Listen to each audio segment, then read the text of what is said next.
तो hello guys, आपका स्वागत है मेरे यूट्यूब चैनल मनीष कुमार में एक नई वीडियो के साथ में लेकर आया हूँ प्रश्नावली 2.1 के 11 से लेकर 14 तक प्रश्नों का हल। तो यहाँ पर हमारा 11वां प्रश्न है tan inverse cos in plus cos inverse minus के 1/2 प्लस sin इनवर्स माइनस के 1/2।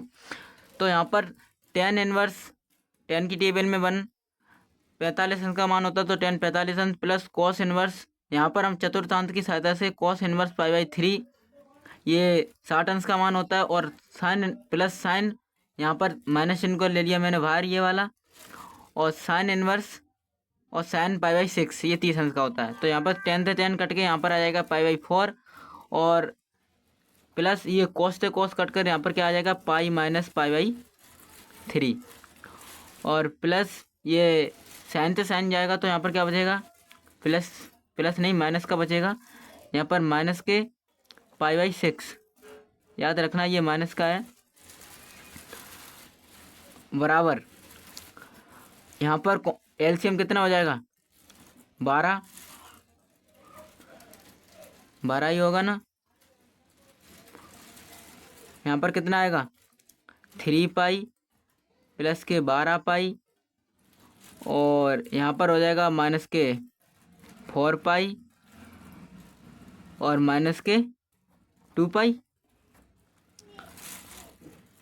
इन दोनों को जोड़ेंगे तो कितना हो जाएगा 15 पाई, और इन दोनों को जोड़ेंगे तो कितना हो जाएगा 6 पाई। अब इन दोनों को घटाएंगे तो कितना बचेगा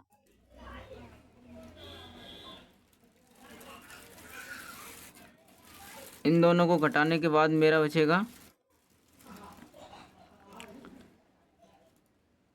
9 पाई 12।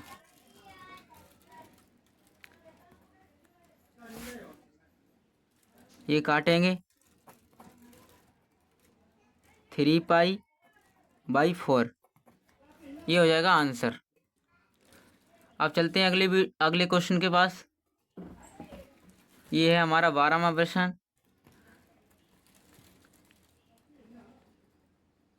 इसे सॉल्व करेंगे। यहाँ पर तो माइनस है नहीं, तो इसे चतुर्थांश की सहायता से बदलने की तो कोई ज़रूरत नहीं है। तो cos इनवर्स cos कितने अंश का मान होता है 60 का, तो यहाँ पर आ जाएगा π/3, और प्लस 2 साइन की टेबल में कितने का होता है 30 अंश का, 30 अंश का होता है। तो यहाँ पर लिखेंगे साइन π/6, ये हो गया। अब करते हैं, ये cos से cos जाएगा तो क्या हो जाएगा π/3, और प्लस यहाँ 2 × π/6, इसको काट देते हैं π/3 और प्लस के π/3, 3 पाई प्लस पाई, और यहाँ पर हो जाएगा 2π/3, ये हो जाएगा आंसर। ओके, चलते हैं अगले प्रश्न की ओर। अब जो हमारा प्रश्न है वो है ऑब्जेक्टिव प्रश्न, मल्टीपल चॉइस क्वेश्चन है। ये है हमारा 13वां प्रश्न। यहाँ पर दे रहा है कि साइन इनवर्स x बराबर बाई है, तो साइन इनवर्स x बराबर बाई है तो हम यहाँ पर लिखेंगे, इसे नहीं आंसर में लिखेंगे। हम जानते हैं हम क्या जानते हैं, हम जानते हैं कि साइन की शाखा, जो साइन की शाखा होती है वो माइनस के π/2 से प्लस के π/2 तक होती है। शाखा माइनस π/2 से प्लस π/2 तक होगी, तो हम लिखेंगे इसलिए माइनस के π/2 लेस देन इक्वल y और लेस देन इक्वल प्लस के π/2। तो यहाँ पर यही मेरा आंसर हो जाएगा, और ये हो जाएगा मेरा बी वाला करेक्ट आंसर। चलिए अगले प्रश्न है हमारा 14वां प्रश्न है हमारा tan inverse √3 minus sec inverse -2। हम इसे करेंगे सॉल्व। पहले लिखेंगे, दिया है हमें क्वेश्चन में क्या दिया है, tan इनवर्स √3 और -sec इनवर्स -2। अब इसे हल करेंगे। tan इनवर्स की टेबल में √3 किसका मान होता है, तो ये होता है 60 अंश का मान। इसको लिखेंगे π/3। तो tan इनवर्स tan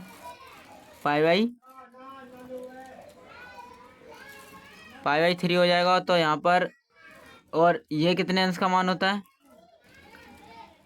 ये होता, इसमें देखिए माइनस चिन्ह बाहर नहीं आएगा, इसकी चतुर्थांश की सहायता से निकालेंगे। ओके, 60 का ही होता है।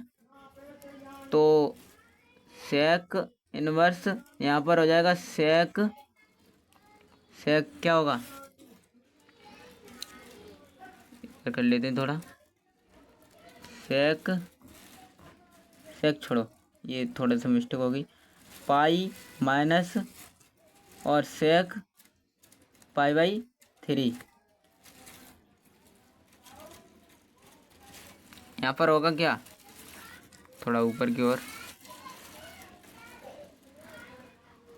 10 से 10 कट के π/3 आ जाएगा, और माइनस सेक से सेक कट जाएगा, -π और π/3। यहाँ पर हम 3 एलसीएम लेंगे, तो यहाँ पर पाई -3π और -π।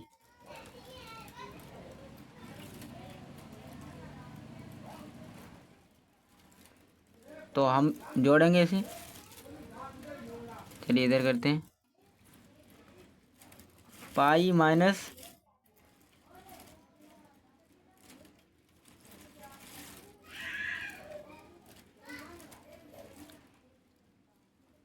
फोर पाई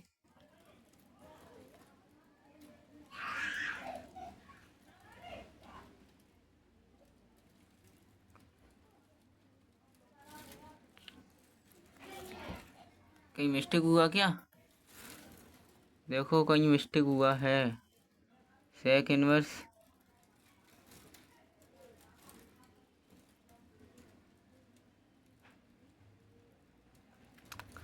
कॉस की टेबल में 1/2 60 अंश का मान होता है, तो ये 2 हो जाएगा सेक की टेबल में 60 का, π/3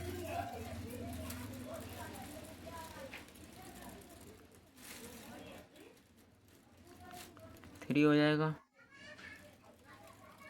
क्या मिस्टेक हुई है देखो, हाँ तो ठीक है, यहाँ पर हम ये करेंगे, यहाँ पर 3π और -π को पहले घटाकर यहाँ पर लिखेंगे 2π। ओके, अब 2π में से पाई घटाएंगे तो कितना बचेगा, यहाँ पर लिखेंगे 2π में से पाई को घटाएंगे तो यहाँ पर बचेगा π/3 नहीं, माइनस के π/3 बचेगा। यहाँ पर -के π/3 पी करेक्ट आंसर है।